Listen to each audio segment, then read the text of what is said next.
Al-Fatihah. A'udzubillahi minasyaitonir rajim. Bismillahirrahmanirrahim. Alhamdulillahirabbil alamin arrahmanir rahim maliki yaumiddin. Iyyaka na'budu wa iyyaka nasta'in ihdinas siratal mustaqim. Siratal ladzina an'amta 'alaihim ghairil maghdubi 'alaihim waladdallin. Amin. Assalamualaikum warahmatullahi wabarakatuh. Alhamdulillahirabbil alamin wassalatu wassalamu ala asyrafil anbiya'i wal mursalin wa ala alihi wa sahbihi ajma'in. Subhanaka la ilma lana illa ma 'allamtana innaka antal alimul hakim. Rabbi shrah li sadri wa yassir li amri wahlul 'uqdatam min lisani yafqahu qawli. Wala haula wala quwwata illa billahil aliyyil azim. Amma ba'du.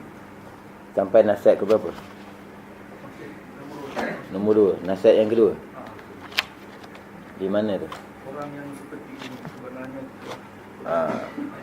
Qala muallifu rahimahullahu ta'ala wa nafa'ana bi ulumihi wa ja'alana minal mukhlisi bi qiraatihi. Bismillahirrahmanirrahim. Kita di nasihat yang kedua. Orang yang seperti ini, orang yang seperti ini.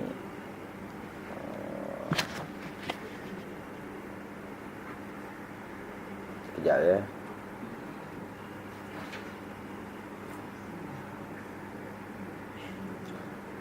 Baik. Orang yang seperti ini selalu menganggap bahawa hanya dengan sekadar memperolehi ilmu sudah cukup menjadi sebab keselamatannya dan sebab kebahagiaannya. Orang macam mana ni? Dia ni ada ilmu, jadi dia perasan dia dah alim. Tak? Maka orang seperti ini dia akan dihinggapi penyakit ujub ataupun penyakit takabur. Contoh macam gini. Kita ni pergi kuliah subuh. Dah kuliah subuh apa semua, balik dalam pukul 7.30. Balik sampai kat rumah kita, nampak jiran kita tu seorang lelaki Islam. Kita tahu dia Islam macam mana. Kemarin hari raya dia pakai je Melayu dua kali tukar. Maka kita kata dia Islam lah, dia tak semayang, dia duduk atas motor kat belakang masjid. Itu biar dia. Tapi tanda Islam tu ada. Jadi kita balik kuliah subuh tu, kita tengok dia pakai seluar pendek, umur 89. Duk main burung terkukur. Krrr, krrr. Main burung terkukur tak salah, asal bela burung tu taruh dalam sangkar bagi makan. Tak apa, sebab burung tu memang alat permainan bagi manusia.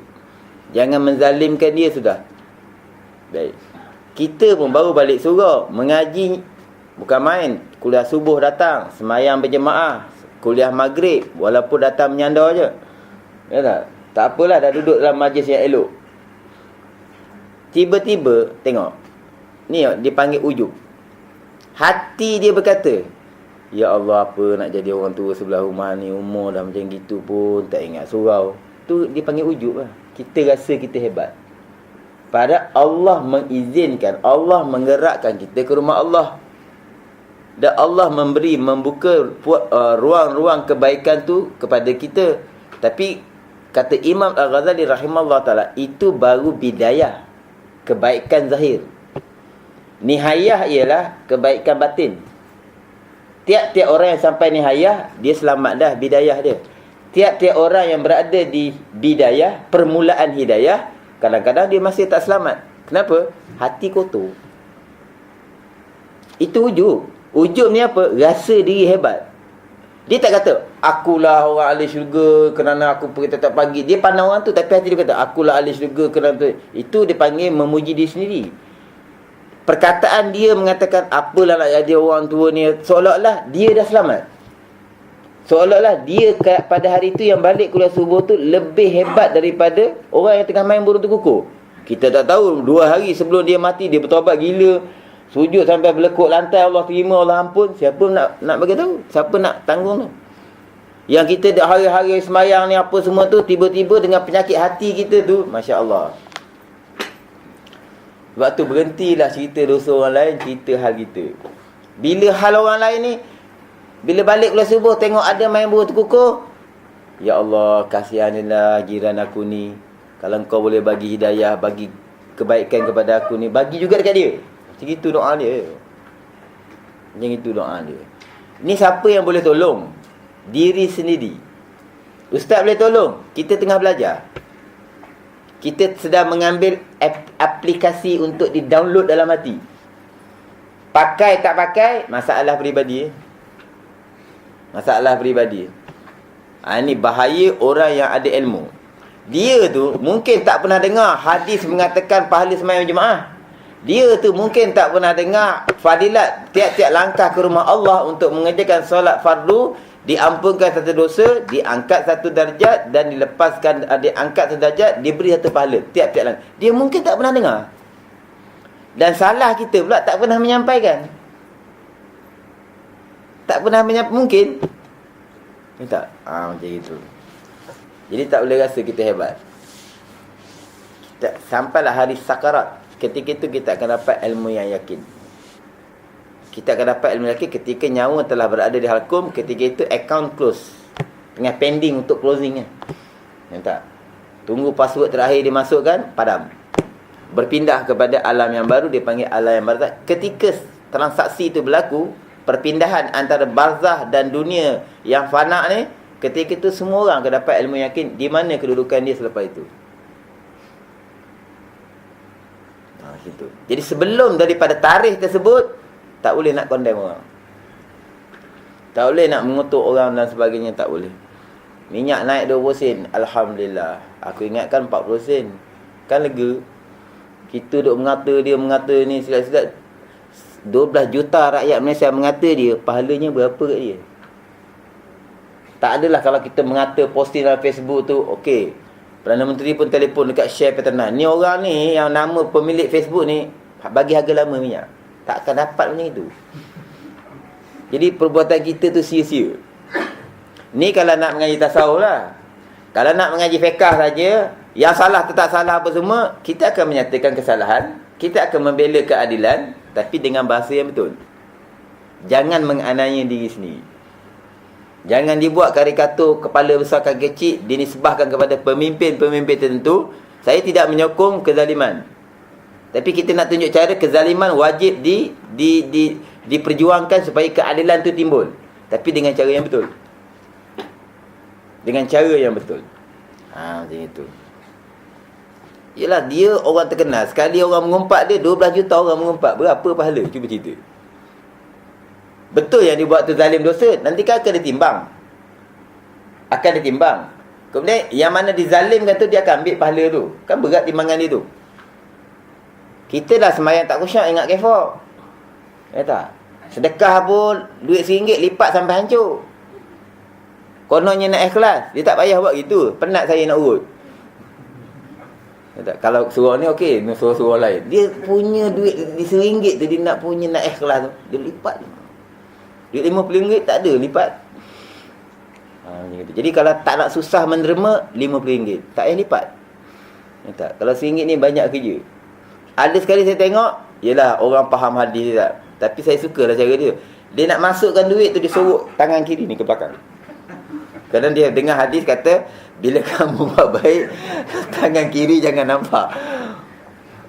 Dia faham zahir hadis. Tapi betul lah cara dia tu. Dia faham lah dia kena ikhlas tu. Tapi dia letak tangan dia belakang. Macam-macam manusia. Ya tak? Jadi kita dah belajar, kita dah semayang, kita dah buat apa saja, belum ke mana-mana. Selagi mana hati kita tak boleh dibersihkan, dia gini. Abang last kali pergi menjaga Sungai Buloh bila? Pernah tak? Lalu je. Abang pernah pergi menjaga Sungai Buloh? Tak pernah. Tapi ada orang hari raya ke hari tertentu, dia pergi menjaga Sungai Buloh, bawa lemang, bawa ketupat. Pasal apa? Anak dia dalam penjara. Kes ragut. Suami dia dalam penjara, drug addict. Ni abang ni dalam penjara, perompak dulu, didapati bersalah. Sebab tu dia orang pergi, sebab ada relationship, ada saudara dia kat dalam. Tak, kita tak ada kena-mengena. Kalau ada saudara kita kerja warden, kita tak akan ziarah dekat penjara, kita pergi kat rumah dia. Baik. Fahamkan betul-betul. Ada hadis yang menyebut mukmin dengan mukmin bersaudara. Lafaz saudara dalam Arab, bil makna dikata merujuk kepada adik-beradik. Maknanya ada talian nasab. Adik-beradik kandung. Maka lafaz ni digunakan dalam hadis ni dengan makna apa? Mukmin dengan mukmin ni seperti adik-beradik. Kalau kau tengok dia maksiat, tugas kau mendoakan dia. Kalau kau tengok dia susah tak boleh tolong, semayangkan hajat untuk dia macam kita buat hari ni, insya-Allah. Ya tak? Mai kalau setakat mengata ni, maka tidak sempurna iman. Main-main ke tidak sempurna iman sebab dia bermasalah ketika sakarat nanti. Jadi berhenti. Banyak akan melihat diri kita. Kadang-kadang apa yang Allah tunjuk ke depan kita kejahatan orang tu ialah kejahatan kita yang pernah kita buat 10 tahun lepas. Mungkin. Jadi Allah nak refresh. Tapi kalau hati tu kotor, dia tak nampak dah tu, dia nak betul-betul akan nampak salah orang semata-mata. Jaga. Ini dia kata tasawuf, dia kata nak membersihkan. Nak tahu benda apa penyakit hati ni. Ini antara salah satunya ialah orang yang seperti ini selalu menganggap bahawa hanya saja dengan sekadar memperoleh ilmu sudah cukup menjadi sebab keselamatannya dan sebab kebahagiaannya, dan ia tidak perlu beramal dengan ilmu yang dipelajarinya itu. Saya rasa tuan-tuan dah belajar kita Hidayatus Salikin. Ya, jadi apa kita buat dengan doa-doa dalam tu?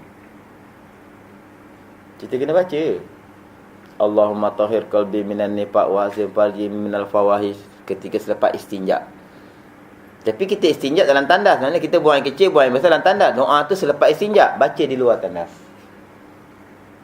Apa kita buat dengan doa lepas wudu? Allahumma ja'alni minat tawabin wa ja'alni minal mutatahhirin wa ja'alni, itu semua nak membantu kita supaya jadi hamba-hamba Allah yang soleh solehah. Orang yang betul-betul bertakwa kepada Allah Subhanahu wa taala. Dan dalam Bidayatul Hidayah ada disebut ada dua hidayah ni. Satu bidayah, permulaan hidayah, yang kedua nihayah. Bidayah ialah amalan zahir kita tu, bersedekah, semayang, apa semua tu. Nihayah tu, semayang tu ikhlas. Sedekah tu ikhlas. Melihat ahli maksiat. Siapa yang tidak dapat melihat ahli maksiat dengan kasih sayang, dia bukan mukmin yang sempurna. Sebab maksiat tu boleh kena pada anak kita. Ya tak? Kita tengok dulu dekat stadium Bukit Jalil. Overdose, berapa orang mati? Katanya orang Islam, budak-budak muda Islam. Satu Malaysia mengutuk kadang-kadang. Satu Malaysia kata inilah gini. Mak apak dia tetap buat tahlil. Kenapa? Nasab. Benda yang sama kita kena buat orang lain. Kerana hadis tadi mengatakan mukmin dengan mukmin bersaudara. Bila kita buat yang lain je, kita tak termasuk dalam golongan hadis tu, maknanya tidak sempurna iman. Macam itu. Kita mulut suka ngomen. Apa jah tu pakai kasut warna oren sebelah biru, sebelah baju hitam, tudung kuning. Dah dosa mengumpat. Baik pergi rumah dia, aku dah 3 hari cari engkau. Engkau itu hari ni apa? Hari Selasa, Isnin, hari Sabtu tu aku nampak kau dekat Kepo. Kenapa pakai kasut lain warna? Kenapa? Kau suka aku lah. Habis cerita. Puas hati pergi jumpa tuan dia. Kalau ngata kat belakang, bahaya. Sekarang mengumpat dalam Facebook, dalam WhatsApp, dalam apa semua. Jaga. Habis. Jadi nak bagi tahu, dah belajar bagus. Ada ilmu, tapi kena manfaatkan ilmu tersebut. Jadi yang susahnya sekarang ni ialah bukan belajar, menjadikan ilmu tu ilmu yang bermanfaat. Dan ilmu ni tak akan jadi manfaat atas sekali sebab dia ialah sumber yang haram. Sumber yang haram ni dia akan melenyapkan segala-gala amal. Dia akan melenyapkan amal yang dibuat dari sudut pahala, tidak diterima oleh Allah, dan dia akan menyusahkan, memberatkan seseorang untuk beramal. Jadi pertama sekali nak semak ialah sumber pendapatan kita tu. Halal ke tak halal? Jangan dicuri sepandang kapal terbang tu buat jual kat luar. Jadi hukumnya haram. Ya tak? Jahat macam mana pun pentadbiran, kita tak boleh balas dengan cara tu. Sebab tiap-tiap kejahatan, semalam saya baca satu hadis. Dia kata, apa sahaja kesusahan yang menimpa engkau, ada dosa untuk diampunkan. Jadi kita fahamlah. Apa saja yang Allah bagi pada kita lah bentuk kesusahan, sakit ke, pening kepala ke, datang-datang, balik-balik tengok kasut hilang lah, segala-galanya lah. Semuanya ada peruntukan dosa, diampunkan dosa. Masya Allah. Pertolongan Allah. Dan siapa yang sabar, dia dapat ekstra pahala sabar. Siapa yang tak sabar, dosa dia tetap diampunkan, tapi dia tidak dapat. Sabar tu dia tak dapat, pahala sabar tu dia tak dapat. Dia rugi. Sebab Rabbana ma khalaqta hadza batilan. Ni usuluddin. Tiap-tiap penciptaan Allah tidak ada yang sia-sia. kita tengok satu aksiden. Di sisi manusia, bahasa dia kecelakaan, kemalangan, bala, musibah. Betul, tak ada masalah langsung. Di sisi manusia, bahasanya memang gitu. Tapi di sisi Allah, Rabbana ma khalaqta hadza batilan. Penciptaan Allah tu yang mencipta aksiden tersebut baik di sisi Allah. Sempurna, tidak zalim dan sebagainya. Maknanya perbuatan Allah di sisi Allah tetap baik. Di sisi manusia jadi balak. Di sisi manusia bahasanya kemalangan. Baik, macam mana kita nak faham? Daripada satu aksiden tu, tow truck dapat 350. Tow truck tarik kereta tu, aksiden. Ya tak? Kemudian kedai spare part dapat jual spare part. Dispatch yang kerja kedai spare part pun gaji jalan. Berapa orang dapat makan tu? Daripada satu aksiden. Tu cara Allah nak membagi-bagikan rezeki. Awak pula motor dah tu dah aksiden, kereta pula aksiden, sebab Allah nak awak ganti kereta baru. Lagi kereta ni tak aksiden, tak terfikir nak tukar, Allah nak ganti nikmat. Baik semua perbuatan Allah. Sebab tu kita akan kata inna lillahi wa inna ilaihi raji'un. Sebab lahir-lahir mana kita ada kereta, entah keluar ikut kereta ke keluar pasal bersalin. Mak bersalin tak ada pun, semua selai sepinggang. Ada tali pusat je. Harta yang ada tali pusat, itu pun dia potong. Itu pun dia potong. Dia kata ni bukan hak engkau juga. Walaupun dia ada pada tubuh engkau, bukan hak engkau, diputuskan. Jadi macam mana kita boleh merungut? Macam mana kita boleh mengeluh? Aduh, tak naik-naik dah pula gaji. Allah tahu kalau naik gaji ni, tu duduk bertaruh bola pukul 3 pagi dekat kedai roti canai. Minta beli tu, beli ni. Orang mukmin ni tak ada dia menyesal atas dosa, dia tak ada menyesal atas takdir. Tahu tak? Sebab sekali pun Allah letak dalam maksiat, dia tak akan sesal dengan takdir tu. Dia sesal dengan dosa yang dia buat tu.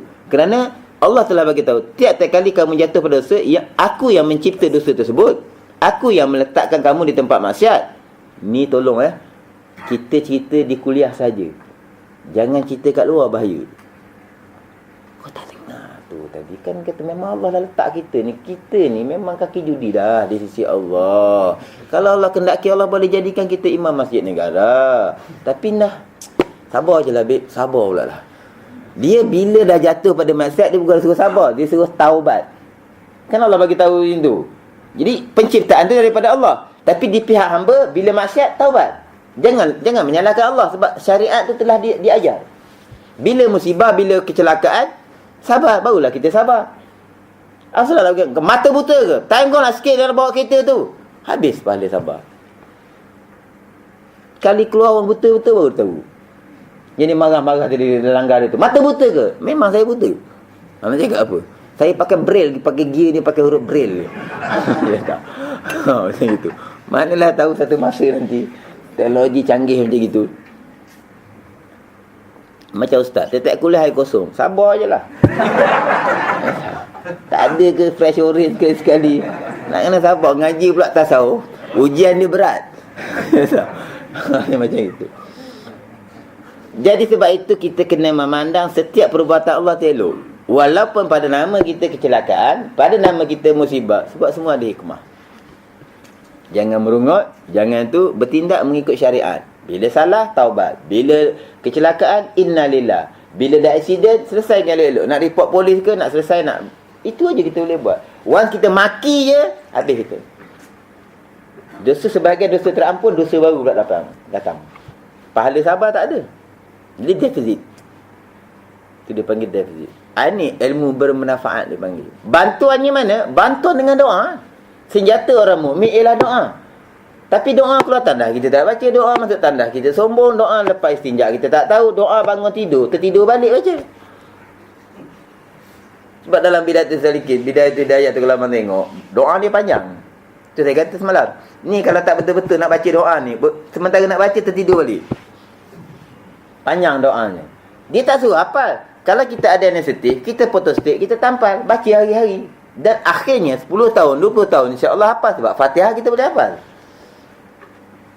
Kenapa Fatihah tu lekat? Terkejut pun kita boleh baca, terperanjat pun kita boleh baca, sakit pun kita boleh baca, disergah pun kita boleh baca Fatihah, sebab hari-hari.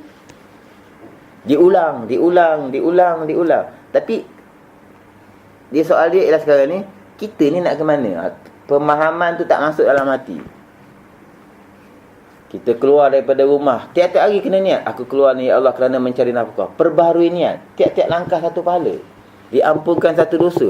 Tapi kalau keluar secara rutin, tak berniat, tak dapat apa-apa. Pahala langkah tu tak dapat diampunkan dosa, tak dapat apa-apa. Sebab tu nak keluar rumah tu, bismillahirrahmanirrahim, la haula wala quwata illa billah. Tak. Bismillah, lepas tu baca ayat kursi, dinaungi oleh 70,000 malaikat. Tu accident tu kawan kita tu, ialah dinaungi oleh malaikat. Maknanya kalau Allah jadi apa pun dia selamat. Selamat dari apa? Iman dan Islam tu yang lebih penting. Tubuh badan ni tak selamat sekejap je. Kena kanser hari ni, ketika masuk kubur tak adalah kanser tu. Kena gout hari ni, bila mati je tak dapat dikisah dah gout tu ke mana hilangnya. Jadi tubuh ni tak ada apa-apa. Iman dan Islam yang ada dalam diri, itu lebih penting untuk dipelihara oleh para malaikat. Itu maksud tu. Jadi orang kata kalau ayat kursi dipelihara 70 malaikat, tu accident juga. Accident masalah lain. Itu Allah nak bagikan rezeki, nak bagikan, nak mengampunkan dosa dan sebagainya. Dan nak memberi berbagai-bagai peluang kepada ramai di kalangan makhluk Allah. Doktor dapat kerja, nurse dapat kerja, tu daripada satu accident. Tapi kita akan mengatakan innalillah, di sisi Allah baik, semuanya baik. Tak ada satu pekerjaan Allah ni yang sia-sia. Macam gitu. Target sekarang ialah amal. Amal zahir biiznillah, alhamdulillah. Tapi jaga amal batin. Yang balik kuliah subuh tadi tu, ya tak? Hati tu bila tidak mendoakan ahli maksiat, belum ke mana-mana hati tu. Dengan makna bila dia tengok orang ahli maksiat ni, bukan setuju dengan maksiat, tak. Maksiat wajib kita benci. Tapi ahli maksiat yang sedang buat maksiat tu, pandanglah dia dengan kasih sayang, iaitu dengan kita mendoakan dalam hati, supaya terelak daripada sifat rasa diri tu hebat. Benda ni boleh bertukar je, begitu je, senang.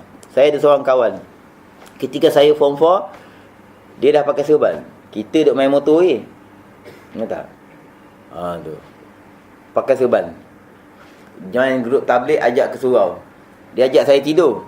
Saya kata macam-macam lah, saya bagi alasan, nyamuk lah apa semua. Hati belum nak masa tu, ya tak? Ajak dia pergi ke sana, pergi ke sini, pergi ke sana sini. 15 tahun lebih kurang lepas tu saya jumpa dia di Hospital University. Masa tu saya buat kerja kontrak kat situ, tolong kawan.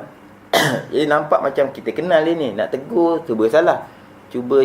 Akhirnya betul dia. Tu. Sebelum tu saya tengok dia duk pegang satu perempuan yang terlantar dekat hospital tu, apa semua tu. Baru hantar tu, sakit tu. Dia kata, buat apa sekarang? Ni I punya staff, dia kata. You kerja kat mana sekarang ni? Buat apa sekarang ni? Dia kata, I tukang interview bartender. Perempuan faham tak bartender? Tu tukang bancuh harap. Jadi tukang bancuh harap ni kalau nak kerja dekat pub, dekat kelab malam ke dekat restoran yang ada jual arak ni, dia tukang interview. Maknanya dia lebih faham arak tu.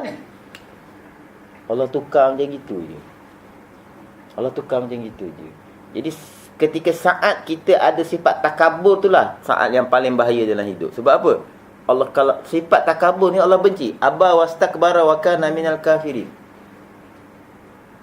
Tu. Yang takutnya segala amal kita seterusnya ditolak oleh Allah. Sebab hati ni bersarang sifat ujub, takabur, sum'ah, riak, hubud dunia dan sebagainya. 10 mazmumah yang disebutkan tu. Jadi dinasihatkan kita semualah. Bukan saya yang nak menasihatkan, saya pun mengambil nasihat daripada Syekh Palambani. Banyakkan mengaji kitab tasawuf, kitab tauhid. Kalau saya nak cerita sekarang ni, berlaku di antara ahli ilmu perselisihan, di mana ada seorang ulama muda, dia mempertikaikan ulama-ulama yang menulis kitab seperti Baqarah Amani, kitab tauhid, kitab-kitab besar ni. Ulama-ulama hebat ni yang duduk bermukim di Mekah mengajar ilmu, mengarang kitab. Datang ulama muda ni yang duduk di pondok boleh tahan juga lamanya. Dia menggunakan bahasa yang tak berapa sedap didengar. Dia sanggah pendapat ulama tua dulu. Maka dia ajak bermuzakarah sekarang ni, nak membincangkan satu perkara je, kalam Allah, sifat kalam tu lafzi ke apa ke, itu ke ni. Kita bertanya pada guru kita, macam mana tuan ni? Dia kata tak payah masuk campur hal-hal tauhid macam itu. tidak mungkin manusia sampai kepada mengenal Allah dengan sebenar-benarnya, kerana itu benda yang bukan dengan akal lagi. Bukan dengan akal lagi. Itu adalah pembukaan daripada makrifat daripada Allah Subhanahu wa. Tapi kita kena belajar tahu itu atas jalan syariat fardu ain. Wujud, kidam, baqa, mukhalafatul lil hawadi. Kita hafalah benda tu, tak hafal pun tak apa, janji kita belajar. Pernah lah dengar kidam, pernah dengar wujud. Lepas tu ulama kata, kenapa wujud tu dibincangkan dulu, kenapa tak? Kalau tuan-tuan dah tera, buat kitab tauhid baru. Sifat yang wajib bagi Allah 20. Pertama, kalam. Terperanjat orang tengok, gila dah ustaz ni. Tak. Kita daripada kecil belajar sifat yang pertama wujud. Tapi ulama bagi tahu, kenapa kita bincang wujud dulu? Kalau wujud Allah engkau pun tak percaya, tak payah bincang kalam dia. Selesaikan masalah dulu. Jadi ulama sentiasa ada hujah. Kita pula, kita belajar tauhid tu, tapi kita makrifat dengan jalan zikir. Kata Imam Ghazali rahimahullah, setelah kau belajar dah fardu ain, wujud dah pernah dengar, kidam dah pernah dengar, tak faham, tak apa, jalankan zikir. Sebab ilmu yang ada pada Allah, yang Allah nak tuang ni, lebih banyak daripada segala kitab yang dikarang oleh ulama sekarang. Sejak daripada zaman dulu sampai sekarang, banyaklah kitab tu, kita pun tak pernah baca. Tapi ilmu tu seperti titik dua air keluar daripada titik Imam Ghazali saja. Imam Ghazali kata, tak? Ilmu yang Allah nak bagi tu lebih sempurna. Mana jalan dia? Jalannya zikrullah. Kita tak payah bergaduh dengan tu. Tak mungkin kita kenal Allah. Kita kenal Allah dengan mata, kepala, telinga, tak mungkin. Sebab Allah tu laisa kamitslihi syai'. Kalau kita kata itu Allah, bukan. Kalau kita boleh tunjuk dengan jari, tunjuk dengan mata, gambar, bukan. Jadi macam mana kita nak faham? Jadi pergaduhan tu sia-sia. Ya tak? Tapi kerana ulama ni, mereka nak berbahas tentang kalam tu, mereka ada ilmu, perlu diselesaikan untuk menyelamatkan yang lain-lain. Itu kerja dia orang lah, tak apalah. Tapi kita ni, yang lafzi pun kita tak reti, tak payah tahu kalau dulu. Cukup dah belajar pada anak, banyakkan belajar ilmu tasawuf, kitab-kitab tasawuf. Yang nak pujuk hati kita, kadang-kadang Allah jadi kita orang susah. Yang nak pujuk hati kita ni, yang kita ni kadang-kadang anaknya ramai tapi duk bergaduh je. Yang kita ni isteri satu, duk berperang hari-hari. Ya tak? Yang kita ni dapat jiran menyakitkan hati kita, nak jadi orang sabar macam mana? Hanya Allah. Hanya dengan ilmu tasawuf. Kita akan belajar bagaimana para sahabat. Habib Salim, Allah ayah kepada Habib Umar. Dia didatangi oleh Habib Umar, sebab mengadu hal. Wahai ayahku, tanah kita di ujung sana tu telah diduduki oleh orang lain. Maka ayah dia kata apa? Ikhlaskanlah, bagi je lah kat dia tanah tu. Tapi geran tu geran kita, nama kita. Tak apalah, harta dunia, benda dunia, pinjaman. Lebih kurang saya olah balik cerita. Kalau rumah ni pun dia nak kita bagi, kita masih ada kereta untuk tidur. Bayangkan hati dia macam mana. Kita orang sepak kasut, kurang hajar siapa sepak selipar aku. Tadi elok kat sini dah sampai longkang. Baru kena sepak selipar. Yang menyepak pun satu bab. Bukannya nak angkat balik. Dia tak tahu perbuatan dia tu zalim. Jadi kedua-dua pihak ni, kalau mukmin, yang nak angkat tu ditahan oleh yang tuan punya, tak payah angkat lah, sikit je tu. Tak apa saya angkat, tak payah nak angkat. Bagi sebiji. Selesai masalah. Dia gitu pula. Baru ni keluar dalam Facebook, kucing kan dibalik ni tingkat 7. Muslimin muslimat yang mati Allah, pasti Allah akan hidupkan balik kucing ni pada hari kiamat.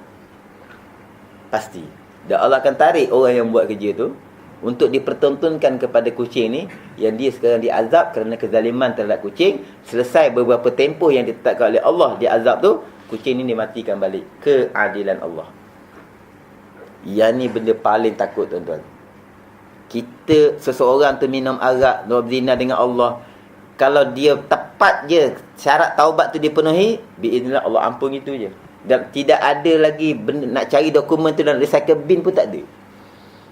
Maksudnya bila Allah kata ampun, tak ada ungkit-ungkit lagi. Tapi dosa dengan manusia ni menjerat manusia sampai hari kiamat. Sebab tu pelihara hati saya, pelihara hati saya, tuan-tuan pelihara hati tuan-tuan. Ni ustaz datang lambat. Ustaz ni apa? Kata buku 1 apa? Mengumpat. Cuba doa, ya Allah, pemudahkanlah perjalanan ustaz, dapat pahala. Ustaz tak dengar doa tu, Allah dengar. Allah bagi-bagi ilmu yang ni, orang yang betul. Allah buka ilmu. Allah buka ilmu. Contoh ginilah. Satu pagi kita bangun tidur, kita pun bercakap dengan kawan kita, aku semalam mimpi macam orang tu jubah macam Rasulullah. Bukan. itu bukan ilmu yang betul. Kalau kita sebut macam Rasulullah tak yakin je, itu bukan Rasulullah yang kita mimpi. Orang yang bermimpi berjumpa dengan Rasulullah, ini ilmu daripada Allah ni. Allah yang buka benda tu. Dia akan datang ilmu tu dengan yakin tanpa sedikit keraguan pun. Itu Rasulullah. Jadi macam mana nak jumpa Rasulullah ni? Dia ada buku satu amalan. Ada kat rumah saya buku amalan. Doa dia panjang-panjang gini. Tu. Cara yang paling mudah ialah sebelum tidur berniat. Ya Allah, berilah aku berjumpa dengan Rasul aku Nabi Muhammad SAW dalam tidur. Minta. Hari-hari minta. Hari-hari minta. Maksimum tak dapat. Tapi kita telah berusaha. Dan itu sebahagian daripada kecintaan kita kepada Rasulullah SAW. Abang last kali kita beberapa kali tukar agung. Pernah makan sebelah agung? Tak pernah. Saya tak pernah. Pangkat kita rakyat biasa. Anak agung hari-hari makan dengan dia. Kerana pangkat anak. Kita tak dapat jumpa dengan Rasulullah mungkin kerana pangkat kita di sisi Allah. Selawat kita kurang, istighfar kita mengatur orang kita lebih. Mungkin. Tapi kalau dalam mesyuarat kita kena bincang. Ni nama dia Muhammad bin Muhammad ni, mana dia ni? Dia ni bos, sejak daripada kemarin memang daripada bulan lepas tu selalu datang lambat. Kena cakap lah sebab itu mesyuarat. Ni kenapa fulan ni fulan? Takutlah nanti mengumpat pula bos. Bila nak maju company ni? Dia ada lah cara dia tu. Ada hari, ada waktu kita boleh menceritakan keburukan orang atas tujuan-tujuan yang dibenarkan oleh syarak. Dan isteri pergi pejabat kodim mengadu hal. Ya tak? Ni kenapa mengadu ni, apa masalahnya? Tak boleh cakap lah tu hakim, nanti buka aib suami pula. Bila nak selesai hakim tu? Kat situ tempat cerita. Buktikan supaya tidak berlaku fitnah dan sebagainya, supaya hakim boleh menghukum dengan cara yang betul. Ketika itu kita bercakap. Tapi ketika tak ada apa-apa, dah tengok TV, berlakon macam pondan, dah dosa. Yang berlakon tu satu dosa lah. Awak yang mengumpat dia berlakon tu, kata dia pondan, dosa yang lain pula. Masalah. Lidah kita ni masalah betul. Lidah kita ni masalah betul. InsyaAllah habis kitab ni, tak tahu tahun bila, ataupun kita habis dulu salah satu. Kita akan print screen ni 20 kebinasaan lidah. Kalau ada ustaz-ustaz yang lain boleh ajar, tolong kedepankan ilmu tu. 20 kebinasaan lidah yang disebut oleh Imam dalam kitab Syiarus Salikin jilid yang ketiga. Itu perlu sangat. Inilah zamannya kita kena faham 20 tu. Sebab ni zaman fitnah. Orang fitnah dengan bab anjing. Kawan saya Ustaz Iqbal tu, kita kenal dia. Bila kita dengar ceramah dia di site tu, memang betul dah. Tapi dia ada masalah-masalah yang bercampur. Tapi dia orang kutuk apa semua. Apa dia kata? Sebelum kamu minta maaf, saya dah maafkan terlebih awal. Tengok hati orang macam mana. Dia kata ni sebahagian dari perjalanan dakwah. Ditanya kepada Imam Syafi'i. Ketika Imam Syafi'i difitnah, nak heran apa orang fitnah aku sebagai ulama. Allah yang betul-betul pun difitnah. Zaman Nabi Isa. Kalau betul Tuhan kau tu kuasa turunkan makanan, tu mencabar Tuhan tu. Dia masih ragu-ragu dengan Tuhan tu. Tuhan pun dikutuk, dikata dan sebagainya, sampai Fir'aun mengaku jadi Tuhan. Apa lagi manusia seperti kita ni? Tapi kita nak handle. Ketika kita difitnah, ketika kita dihina, ketika kita diaibkan, semua disebut dalam Syiarus Salikin tu. Baca lah. Jilid yang ketiga, bab yang keempat. Penting. Zaman ni. Sesuai dengan zaman ni. Tu jelas. Habis. Kesemua dosa tu mengumbalkan manusia ke dalam neraka. Wa'iyadzubillah min zalik. Dan ia tidak perlu beramal dengan ilmu yang dipelajarinya itu. Belajar qabliyah ba'liyah, tak semayang. Belajar semayang duha, tak semayang. Belajar semayang tahajud, bangun kencing je. Kat mana kita kedudukan martabat kita di sisi Allah? Baik. Orang yang tinggi martabat dan orang yang rendah martabat sama-sama akan kena susah hidup. Tapi beza dia ialah masalah pada orang mukmin simple je, dia berserah kepada Allah. Masalah kecil kepada orang fasik, dia boleh jadi kufur. Hanya sebab tak cukup gaji, dia menghalalkan rasuah. Hanya tak cukup gaji, dia buat mencuri. Hanya sebab tak cukup gaji, dia buat menipu. Kenapa? Hati dia kotor. Orang mukmin pun bermasalah juga. Orang yang hebat-hebat dalam agama apa semua, dia diuji juga dengan oleh Allah Subhanahu Wa Taala. Tapi dia ada sakinah, ketenangan. Dia tidak akan mengambil cara yang salah untuk menyelesaikan masalah tu. Beza dengan orang fasik, beza dengan orang hati kotor. Betul tak? Dah aku pinjam kakak ipar tak bagi lah. Senang alung. Itu menghalalkan benda haram. Susah macam mana pun tetap tidak boleh mencuri. Tapi kalau orang susah mencuri, dia adili, dia tidak akan dihudud, dia akan ditakzir. Dia akan ditakzir. Macam gitu. Habis. Dan ia tidak perlu beramal dengan ilmu yang dipelajarinya itu. Orang yang seperti ini seperti telah terpengaruh dengan etika dan aliran pemikiran ahli falsafah. Subhanallah. Tu. Dipanggil ahli falsafah. Yang dimaksudkan, tengok nota kaki. Yang dimaksudkan ahli falsafah ini boleh diartikan dengan orang yang mempunyai pemahaman sekular. Di zaman sekarang, dia kata ahli falsafah ni, dia Islam bagi dia tu ada bahagi-bahaginya. Dia tak syumul. Jadi dia boleh buat musabakah dan dia boleh panggil marah keri sekaligus. Dia jenis macam gitu. Dia kata yang baik, baiklah dapat pahala. Yang jahat, ya itu kalau Allah ampunkan, dia mengedepankan keampunan. Tak boleh bercampur benda baik dan benda jahat ni. Bila kita kata kita baik, kita ada buat maksiat, kita belum baik. Itu cerita dia. Maka kena usahakan lagi. Nak usahakan apa? Tak ada dah benda lain yang perlu kita usahakan ialah pertama pembersihan hati. Dan pembersihan hati ni perlu ilmu. Kita kena tahu benda apa yang salah tu. Kalau tidak, kita mengatur orang main buruk terkukur. Dalam hati je tu. Kita tak perasan pun itu wujud. Maka dosa wujud tu telah ada. Jadi ilmu perlu. Ilmu perlu. Dan ilmu ni perlu bersusah payah. Tengok, terpaksa tangguhkan makan tengah hari. Sama macam saya. Saya pukul 4 dengan makan.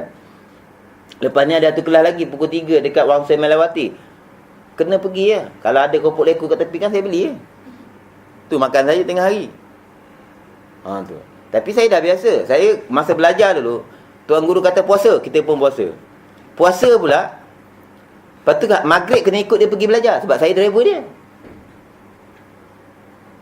Dia pun puasa juga.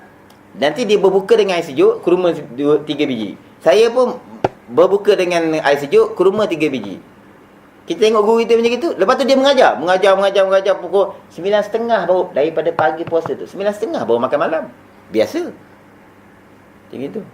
Kita nak skip pergi warung ke depan, tak berani Tok Guru. Tok Guru ajar kita benda itu. Dia apa sangat benda makan ni sampai kita tak nak belajar. Patutnya bila hari nak belajar, pagi tu makan berat terus. Tengah hari tak payah makan. Ya tak? Ni pagi berat, tengah hari berat, petang pun berat. Berat betul orang ni. Tak, memang berat betul. Memang tak boleh belajar. Tak. Ilmu tu dapat pun jadi sia-sia. Kuat nak makan. Macam itu. Kan kita mengutamakan. Siapa yang menuntut ilmu, bersusah payah menuntut ilmu, maka dia akan dapat ilmu yang bermanfaat. Percaya? Lepas tu kita tak ada. Mana susah payah itu? Nak tanya. Ni cakap terang je. Cakap belakang kan mengumpat. Tak ada cakap belakang. Cakap depan-depan kan ni. Bulan depan semua ada kitab. Saya dah beli 50 itu lagi. Ke buat pameran kat rumah? Bawa. Kalau tak nak bawa balik, tinggal kat sini. Sekurang-kurangnya meraihkanlah saya datang daripada jauh ni. Semangat tengok pelajar pada kitab. Cuba cikgu sekolah kebangsaan masuk ajar geografi.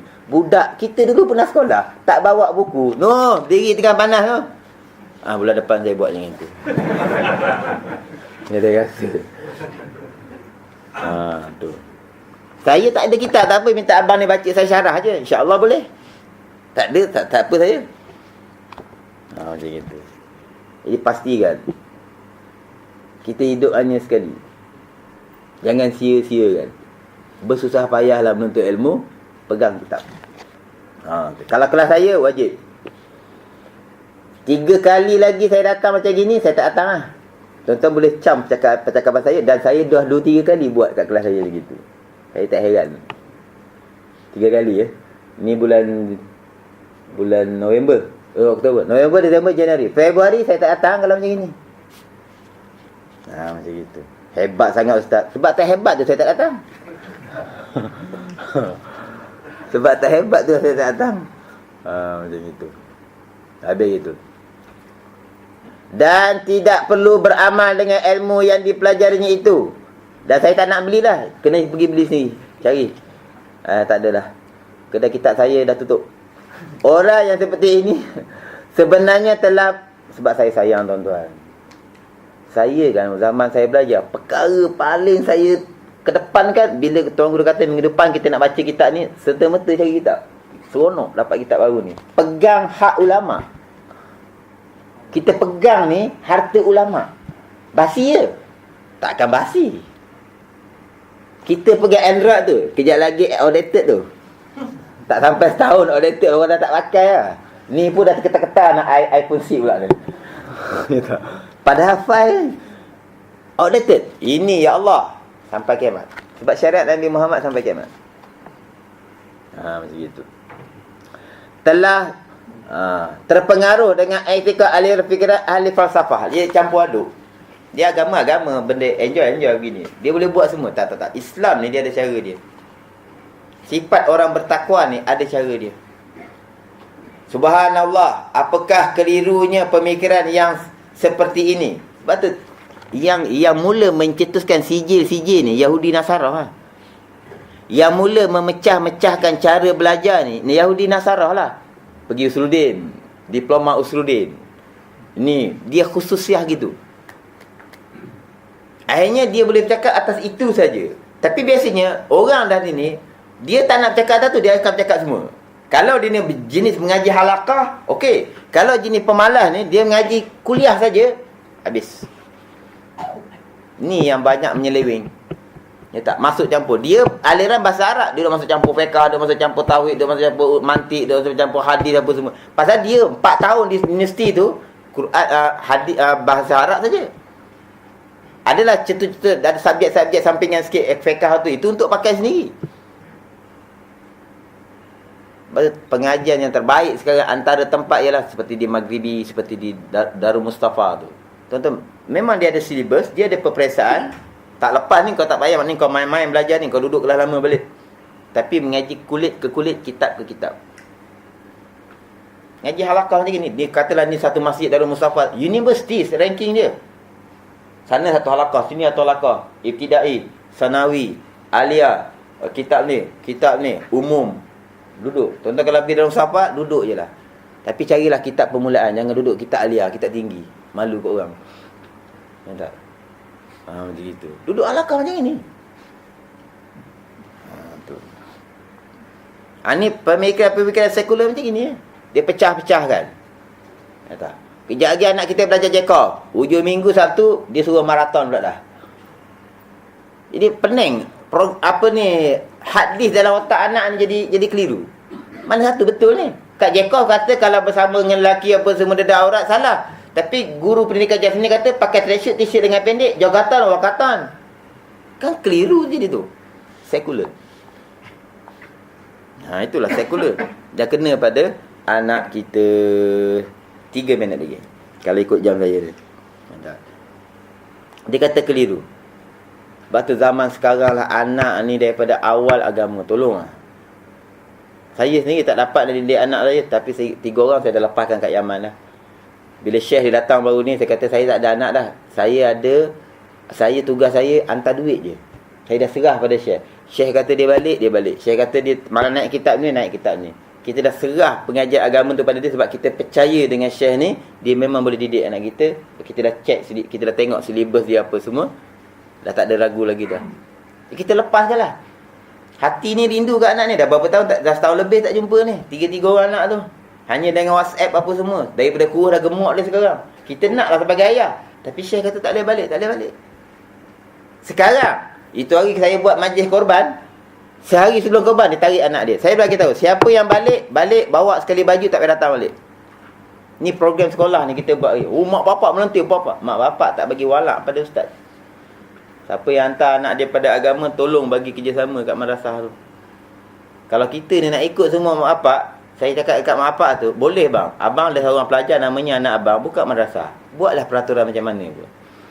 Tapi kita ni nak jaga ramai orang. Kita bukan saja nak bagi dia nak membentuk peribadi dia, bukan senang.